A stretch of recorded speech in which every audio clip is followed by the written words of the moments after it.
I want to read for y'all a story from the Epic of Gilgamesh, one of the first ghost stories that was written down.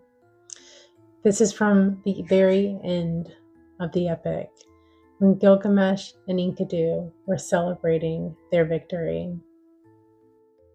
In Uruk, the walls were white and the sun was kind, and Gilgamesh and Enkidu shone brighter than either.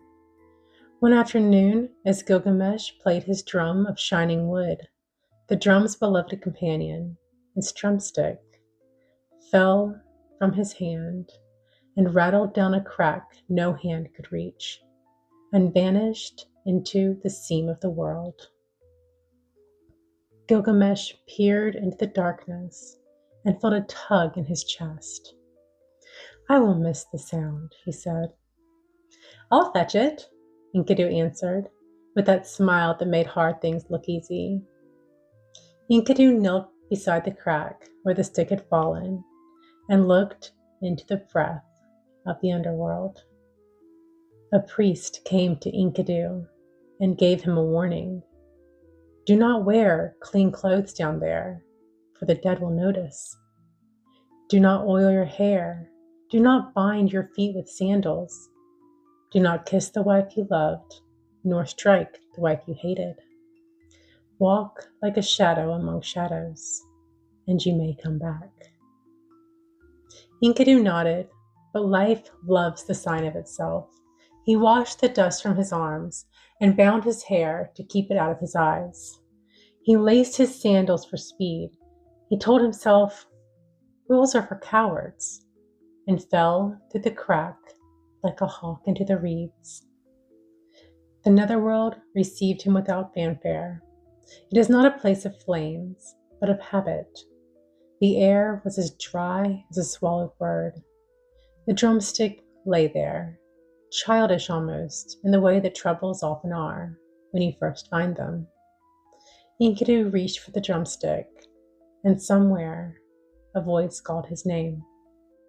Reflex opened his mouth. "I am here," he said. The dead heard him. They turned their quiet faces and found the living man who had dressed himself in living signs. A press of hands, neither warm nor cold, closed around his arms, and someone, no one, said, "You heard and answered. You belong to the hearing. You belong to the answering. And now you belong to us." Above, the king felt the absence like a sudden, unstruck note. He climbed the temple steps and prayed to Shamash, to Eshragel, to the strict order of below. "Please return him," he begged. "If his feet must stay, let his voice rise. If his bones must be dust, let his breath be wind." The gods argued, as gods do, which is to say they agreed very slowly. A gate opened the width of a sigh, and through it came Enkidu, no longer with weight, but with presence. The way a scent enters before the door is fully swung. They met in a room with the windows closed against the heat, and Gilgamesh reached for him, but touched only air. Enkidu spoke first. "It is so good to be looking into eyes that know me." Gilgamesh swallowed. "Tell me what it is like below." Enkidu's smile carried sorrows the way a lamp carries shadow. No fruit grows in the soil. No bargain frees the dead. It is simpler and heavier than that. They come and they stay. Only a crack in mercy lets the word pass back. Gilgamesh's questions tumbled. How are they there? The honored, the forgotten, the child, the soldier?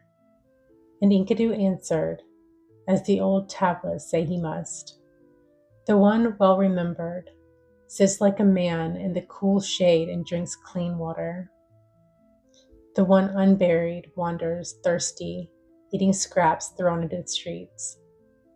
The soldier slain in battle is not mocked, but he is not home.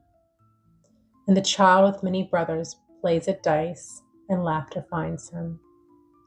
The man with none to remember him eats the dust alone. Is there no remedy? Gilgamesh asked. There is always a remedy among the living, said Enkidu. Name the dead aloud. Pour water. Break bread for them. Set their bones in safety. A house for the living lasts a lifetime. A house for the dead must last forever.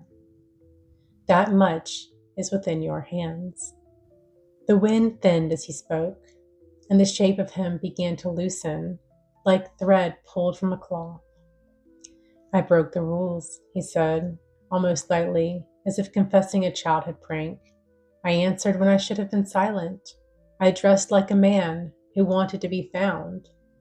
Gilgamesh tried to press every question into one. Will I see you again? When all doors are one door, Enkidu said. But listen, remembering is a kind of return.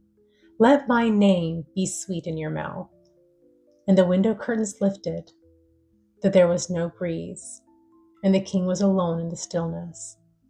In the courtyard, the crack remained, but it was only a crack once again.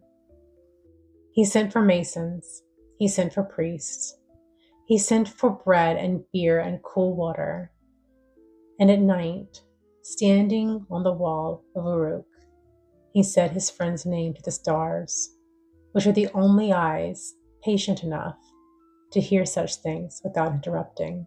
So if something precious slips through the seam of the world, remember, sometimes you are able to retrieve it, and sometimes it will retrieve you.